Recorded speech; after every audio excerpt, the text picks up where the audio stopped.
All right, we're now cutting across to Washington, D.C., where U.S. President Donald Trump is delivering a speech to mark America's 250th birthday. The speech will be followed by fireworks later. Let's go ahead and watch.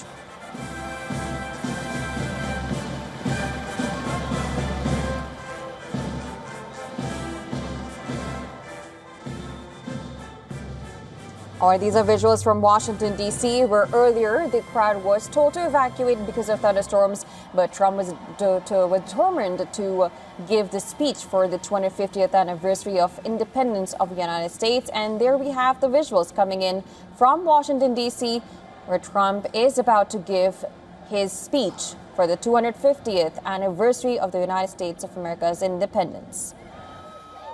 Good evening, America. If you think that was easy, it wasn't. And I want to thank everybody because they did the right thing. They saw lightning, and I said, there's no way if we have to speak in front of one person at 4 o'clock in the morning, I'm going to be here. There's no way we can be deterred. And they estimated they had 375,000 people before everybody had to leave. And they now have 150,000 people. It's the craziest thing anyone's ever seen, at least. And I want to just thank you, and I feel so badly about some people. They left and they couldn't get back. But you're very special people, and we have a very special country. Thank you very much. Tonight we come together for one of the most joyous and glorious milestones of all time, and you know what that is, 250, the 250th anniversary. And I do have to say this, one of my very brilliant people backstage said, don't worry about it, sir, we can do it maybe next week. I said, it doesn't work next week. This is the big day. We want July 4th. We're not looking for July something else. Because this is the 250th anniversary of the Declaration of Independence, nothing like it. For 2.5 centuries, our American republic has stood as the crowning achievement of human history. This country is the home of freedom. This is the land of liberty. And this is a flag that's the banner of the most extraordinary, most exceptional, most incredible nation ever to exist on the face of the earth. And we're doing better now than we've ever done before. No people have done more good, shown more courage, made more progress, righted more injustice, or achieved more greatness than you, the American people. For 250 years, the United States of America has been the hope, the promise, the light, and the glory among all of the nations of the world. All over the world, they try and be like us. Nobody can be like us. And with God's help, we will always be this or even better. We're going to be better.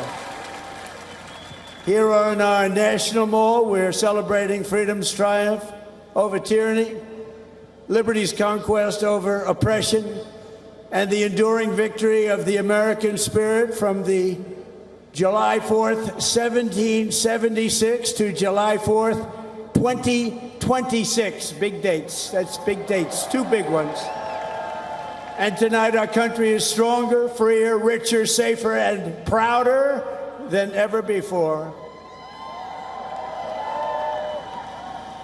But it all started with the miracle of history that lives forever in the heart of every single patriot.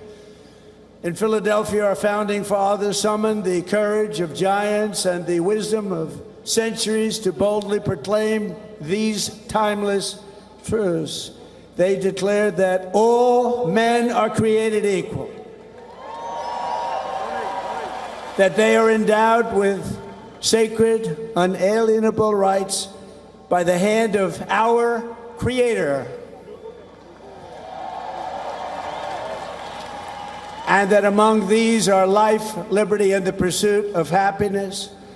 In signing their names to the roster of freedom, those 56 patriots put everything at risk stepped onto the stage of destiny and seized a victory for the ages, and that's what it was. And this is an evening for the ages, I believe. This is something very special.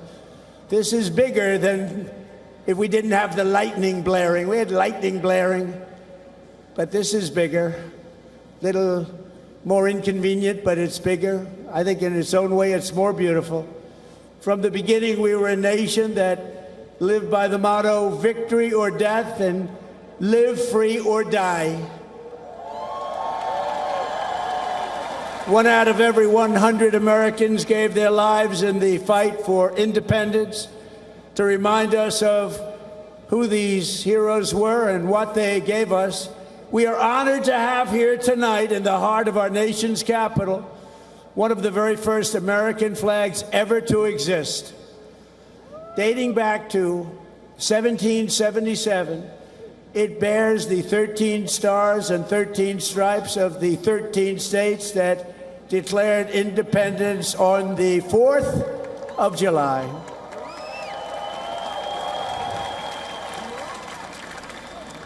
There it is.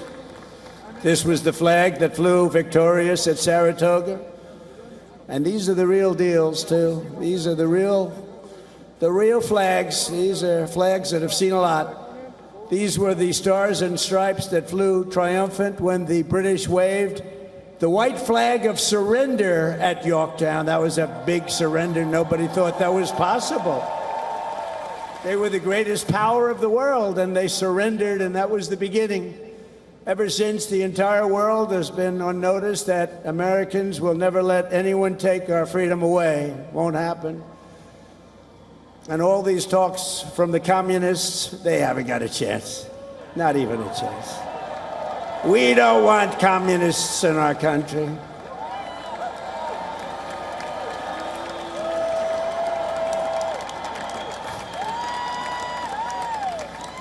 Never worked, and it never will work.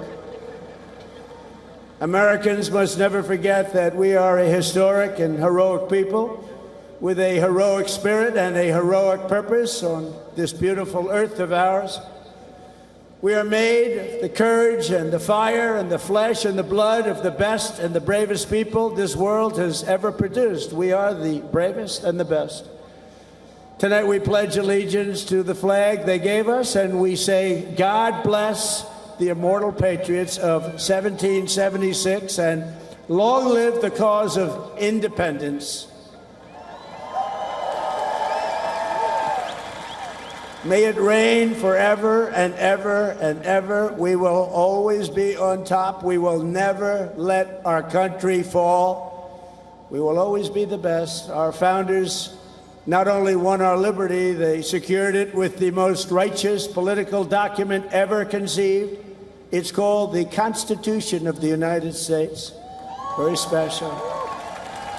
And it's because of their genius that we remain the finest people on the planet after 250 years. Unlike so many others in the world, in this country, we have freedom of speech, freedom of religion, equal justice under the law, although I wasn't treated that well, but we won't get into that. And the right to keep and bear arms.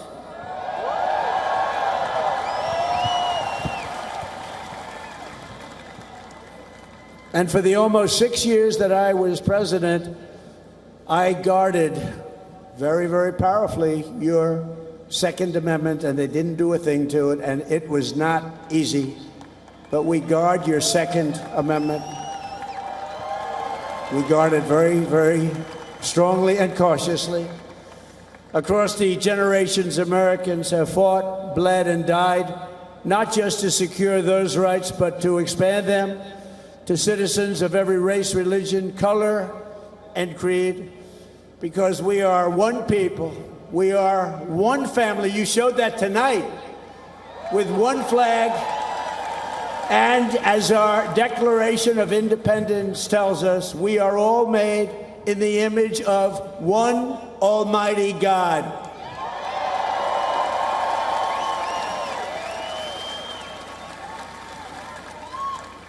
And a communist will never say that. That's for sure. Few heroes remind us of these truths more than William Carney, who escaped slavery to become a Union soldier in the Civil War, which was a very big deal at the time.